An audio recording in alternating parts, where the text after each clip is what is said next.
Hello there, Jose Rodriguez back again. Boy, I have to do this type of video every once in a while because it is taking so much time away from production. Having to ask questions that the answer for them is included in the video description.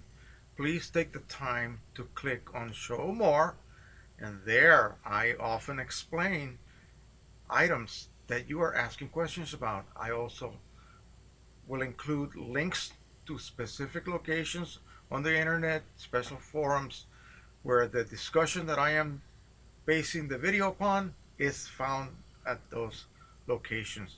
And the links are there. And yet you are asking me for links to this and that when all you had to do was simply look at the description and there would be the answer to your question. But that's okay. I understand we are all in a hurry. But I plead that please take a look at those descriptions. I put them there for a reason.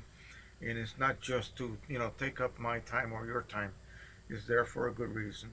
All right. So I have been getting these two questions several times from different people. Are chips interchangeable between color cards? In other words, can I use a magenta chip on a yellow card? Of course not. You cannot.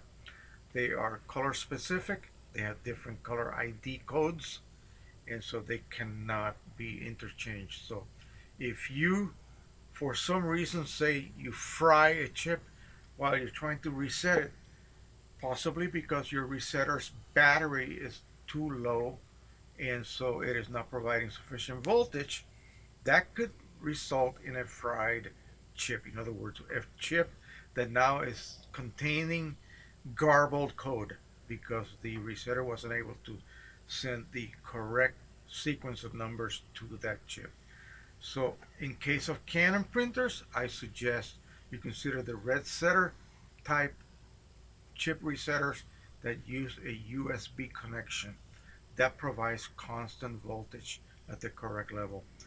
The ones that utilize batteries, again, you have to constantly be aware that if your battery is running low, you're going to have problems sometime in the future. And by the way, guys, those chips are never meant to be reset. Never. The fact that you can reset them is something that we have to be extremely thankful for. And if you are lucky to reset a card once, that's plenty to be grateful for because, again, they are not supposed to be reset. You're not supposed to be able to do that. So that is it. If you get a dozen resets, oh my God, you have hit the lottery as far as resetting chips. I know some of you have reset your cartridges dozens and dozens of times. Hey, more power to you. Great. All right. Second question had to do with printer drivers and the paper choices. Do they mean the same as ICC profiles? No, they do not. The paper choices are there so that the printer driver knows how wide to set the plating gap, how thick the material is, how heavy it is, what kind of coating does it have, does it require more ink density or less ink density.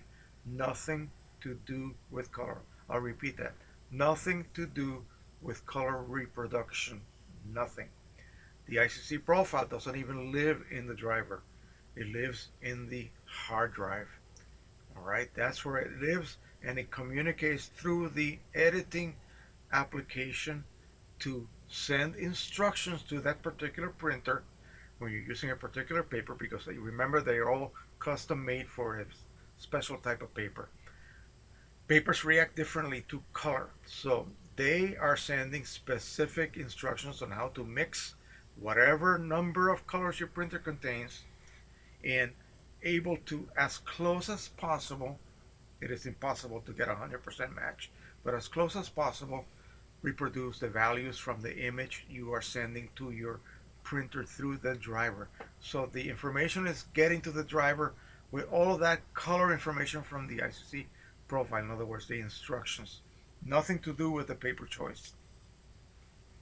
So don't get confused when you install a printer driver and you see certain number of paper choices.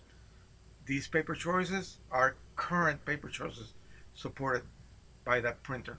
It may not have older paper choices you may have seen in an earlier, say 5, 10 years ago on a similar model printer. Those papers may not even exist anymore. So you have modernized type paper choices from modern papers. All right. So that is one aspect of it. And again, you also cannot right click on that paper choice on the drop down menu and expect to get anything. It doesn't work that way.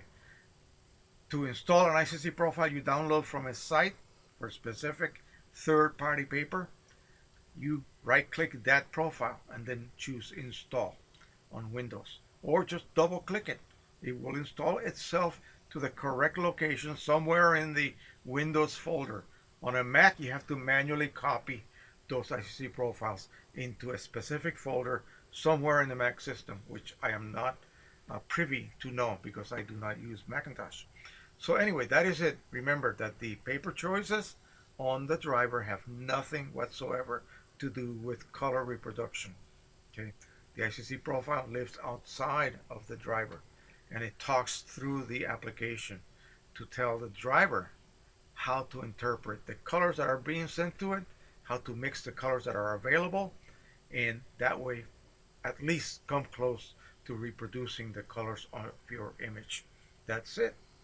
Thank you so much. I hope that you guys kind of finally get it, that this is the way those two relationships are. They do not really relate to each other. All right. One is physical and one has to do with color. All right. Thank you once again. Don't forget to subscribe, share, and like. And until the next time, as always, happy printing, everyone. Bye bye.